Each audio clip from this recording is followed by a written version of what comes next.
दोस्तों, अगर आप स्टॉक मार्केट में पैसा इन्वेस्ट करते हो या फिर इन्वेस्ट करने का सोच रहे हो तो ये वीडियो आपके लिए बहुत ही इंपॉर्टेंट है, क्योंकि इस वीडियो में हम 4 अलग अलग तरीके स्टॉक मार्केट में पैसा कमाने के हैं, जो है future and options trading, intraday trading, swing trading और लॉन्ग टर्म इन्वेस्टिंग। इनके बारे में जानने वाले हैं, क्योंकि लोगों को काफी कंफ्यूजन होता है कि उन्हें पैसा कहाँ पे इन्वेस्ट करना चाहिए। तो ये सारे कंफ्यूजन आज के इस वीडियो में आपके दूर होने वाले हैं, क्योंकि आज हम बेसिक से लेकर एडवांस के बारे में बात करेंगे और साथ ही साथ हम ये 3 कंसेप्ट भी जानेंगे कि किसमें कितना रिस्क होता है, किस स्ट्रेटेजी में कितना पैसा चाहिए होता है और किसमें कितनी नॉलेज चाहिए होती है। तो अगर आप फुल टाइम ट्रेडर या फिर इन्वेस्टर बनना चाहते हो या फिर अपनी जॉब या बिजनेस के साथ इन्वेस्टिंग करना चाहते हो तो आपको ये सारे कंसेप्ट हेल्प करेंगे। तो सबसे पहले आता है फ्यूचर एंड ऑप्शंस ट्रेडिंग। अब दोस्तों, आजकल आप सोशल मीडिया पे देखते होंगे कि लोग स्क्रीनशॉट डालते हैं कि उन्होंने कैसे एक दिन में लाखों रुपए फ्यूचर एंड ऑप्शंस ट्रेडिंग में कमा लिए हैं, और ये देखकर मोस्टली लोग स्टॉक मार्केट में ट्रेडिंग करने उतर जाते हैं और लॉस ले लेते हैं। तो हमें सबसे पहले इस फ्यूचर एंड ऑप्शन ट्रेडिंग के बेसिक को समझना होगा, आखिर ये होता क्या है और काम कैसे करता है। तो चलिए मैं आपको बहुत ही आसान भाषा में इसे समझाता हूँ। ऑप्शन ट्रेडिंग को समझने से पहले हमें फ्यूचर को समझना होगा। बेसिकली फ्यूचर्स एक कॉन्ट्रैक्ट होता है जो बायर और सेलर के बीच में होता है, और ये कॉन्ट्रैक्ट जनरली महीने की लास्ट थर्सडे को एक्सपायर होता है। तो जैसे इस महीने का लास्ट थर्सडे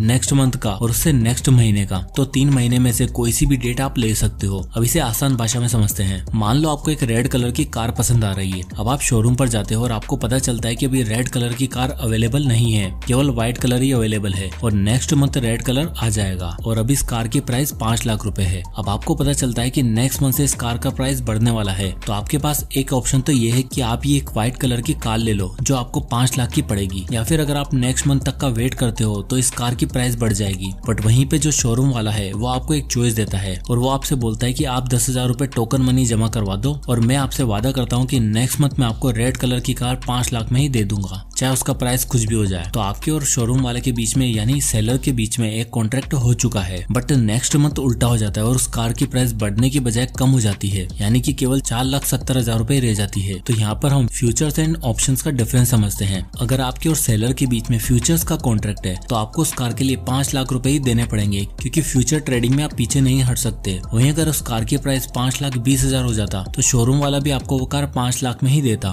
क्योंकि आप दोनों के बीच में फ्यूचर कॉन्ट्रैक्ट था। वहीं अगर आप दोनों के बीच में ऑप्शंस कॉन्ट्रैक्ट होता, जैसे कि इसके नाम में ही लिखा है ऑप्शंस, तो जब उस कार की प्राइस 4,70,000 रुपए हो जाती, तो अब जैसे कि आपने 10,000 रुपए टोकन दे रखा था तो आपको बाकी बचे 4,90,000 रुपए उसे और देने होते हैं, क्योंकि आप दोनों के बीच में 5 लाख का कॉन्ट्रैक्ट हुआ था। बट क्योंकि आप दोनों के बीच में ऑप्शंस कॉन्ट्रैक्ट है तो आपके पास ये ऑप्शन है कि आप चाहो तो वो 4,90,000 रुपए बचे ना देके सीधा मार्केट से ही 4,70,000 रुपए में वो कार परचेज कर लो, और जो आपने 10,000 रुपए टोकन दिया था उसे वेस्ट जाने दो। इस तरह आपको वो कार 4,70,000 प्लस 10,000 यानी कि 4,80,000 में पड़ जाएगी। और फ्यूचर्स एंड ऑप्शंस में ये डिफरेंस होता है कि फ्यूचर कॉन्ट्रैक्ट में आपको प्राइस जो भी हो, कम या ज्यादा, आपको कॉन्ट्रैक्ट में जो पैसे तय हुए थे उसे देना ही पड़ेगा। बट ऑप्शंस कॉन्ट्रैक्ट में आपके पास ऑप्शन होता है, बट ज्यादा से ज्यादा आपका टोकन अमाउंट ही वेस्ट होगा। अब स्टॉक मार्केट में ये कैसे अप्लाई होता है उसे भी हम एग्जाम्पल के थ्रू समझते हैं। मान लो अभी जैसे T20 वर्ल्ड कप होने वाला है, तो इस T20 वर्ल्ड कप को टीवी पर कौन दिखाएगा उसके लिए बिडिंग होने वाली है। अब मान लो एक ABC मीडिया कंपनी है जो इसके लिए बिडिंग लगाने वाली है। अब इस ABC मीडिया का शेयर प्राइस 100 रुपए चल रहा है। अब नेक्स्ट मंथ इसकी बिडिंग होने वाली है और आपको लगता है कि ये बिडिंग ABC मीडिया जीत सकता है, और अगर ऐसा होता है तो ABC मीडिया का शेयर प्राइस 100 रुपए से 200 रुपए तक पहुंच सकता है। तो अगर आप इस ABC मीडिया का एक शेयर खरीद लेते हो जो कि 100 रुपए का है,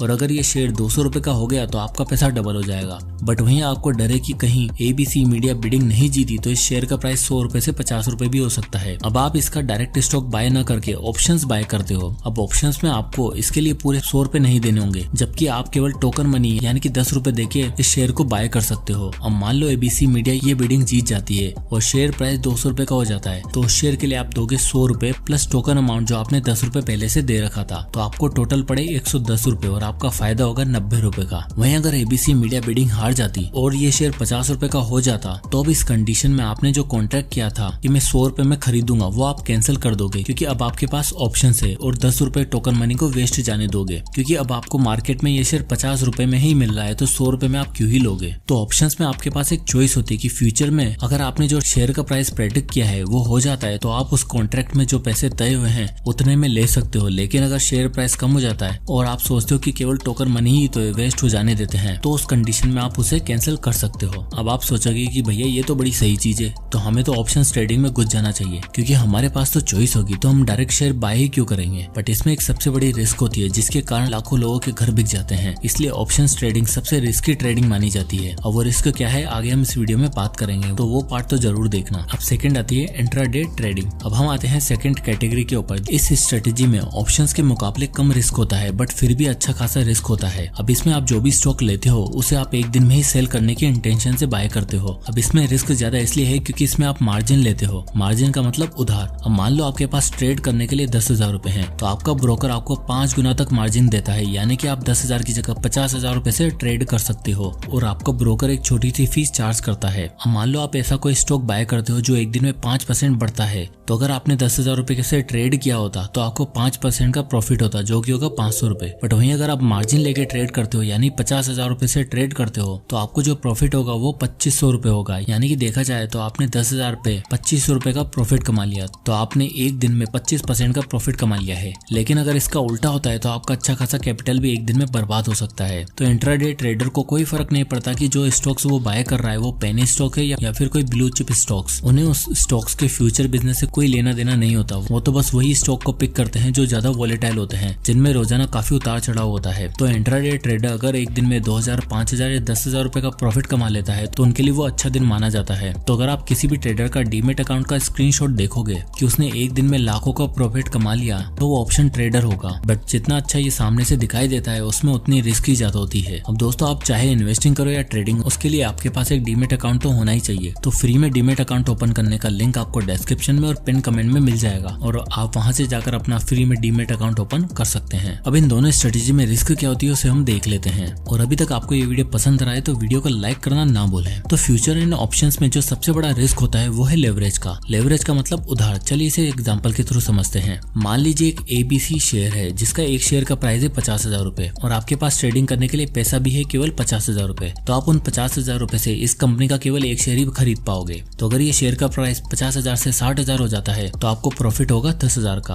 अब यहीं पे आता है लेवरेज। फ्यूचर्स एंड ऑप्शंस में आपको ये लेवरेज मिलता है कि आपको वो शेयर खरीदना नहीं है, केवल उसका प्रीमियम अमाउंट देना है। जैसे कि इस केस में मान लो 10% है तो 50,000 का 10% हुआ 5,000 रुपए, तो आपको केवल 5,000 रुपए पे करना है। अब हमें ये बात याद रखनी चाहिए कि फ्यूचर्स एंड ऑप्शंस में आप सिंगल शेयर बाय नहीं कर सकते, आपको लॉट में बाय करना होता है जो कि एक बास्केट की तरह होता है और हर कंपनी अपने हिसाब से लॉट तैयार करती है। अब मान लो इस केस में आपको 10 शेयर का लॉट मिलेगा, तो एक शेयर है 50,000 का, तो 10 शेयर का प्राइस होगा 5 लाख रुपए। बट जैसे कि आपको केवल 10% प्रीमियम अमाउंट पे करना था तो आपको ये 10 शेयर का लॉट केवल 50,000 रुपए में ही मिल जाएगा। अब मान लो इस शेयर का प्राइस 50,000 से 60,000 हो जाता है, तो जैसे कि इस लॉट में 10 शेयर हैं तो इन 10 शेयर की टोटल वैल्यू 5 लाख से 6 लाख हो जाएगी। यानी आपने लगाए कितने 50,000 रुपए और आपको प्रॉफिट कितना हो गया 1 लाख का। और यही देखकर लोग फ्यूचर्स एंड ऑप्शंस की तरफ अट्रैक्ट होते हैं, क्योंकि अगर वो 50,000 रुपए का एक शेयर लेते तो उन्हें केवल 10,000 का प्रॉफिट होता, बट यही उन्हें 1 लाख का प्रॉफिट हो चुका है। अब यही अगर इसका उल्टा हो जाए कि 10,000 रुपए प्राइस बढ़ने की जगह घट जाए, यानी कि 50,000 रुपए से 40,000 रह जाए, तो 10 शेयर की वैल्यू अब 5 लाख की जगह 4 लाख ही रह जाएगी। यानी आपने जो 50,000 लगाए थे वो तो पूरे के पूरे गए, उल्टा आपको अपने ब्रोकर को 50,000 रुपए और देने होंगे। और इसी वजह से लाखों लोगों के घर एक दिन में बिक जाते हैं, क्योंकि वो ज्यादा प्रॉफिट कमाने के चक्कर में ज्यादा नुकसान करा बैठते हैं। और मान लो अगर इस शेयर की प्राइस 50,000 रुपए से सीधा 0 हो गई और अगर आपने केवल एक शेयर से ट्रेड किया होता तो आपको केवल 50,000 रुपए का नुकसान होता। बट फ्यूचर्स एंड ऑप्शन में आपने पूरा एक लॉट लिया था जिसमें 10 शेयर थे और आपको नुकसान होगा सीधा 5 लाख का। तो आपके वो 50,000 रुपए तो गए ही सही, उल्टा आपको इधर उधर उधार मांगकर 4.5 लाख रुपए और देने पड़ते हैं। तो इसमें आप छोटे से अमाउंट से ज्यादा प्रॉफिट भी कमा सकते हो और जब नुकसान होता है तो लोगों की सारी कैपिटल एक दिन में साफ हो जाती है। इसलिए हमेशा जो स्मार्ट ट्रेडर होते हैं वो अपनी टोटल कैपिटल का केवल 2% से ज्यादा का ट्रेड नहीं लेते हैं। मान लो आपकी टोटल कैपिटल है 1 लाख रुपए, तो आपको 2% यानी कि 2,000 से ज्यादा का एक ट्रेड नहीं लेना चाहिए,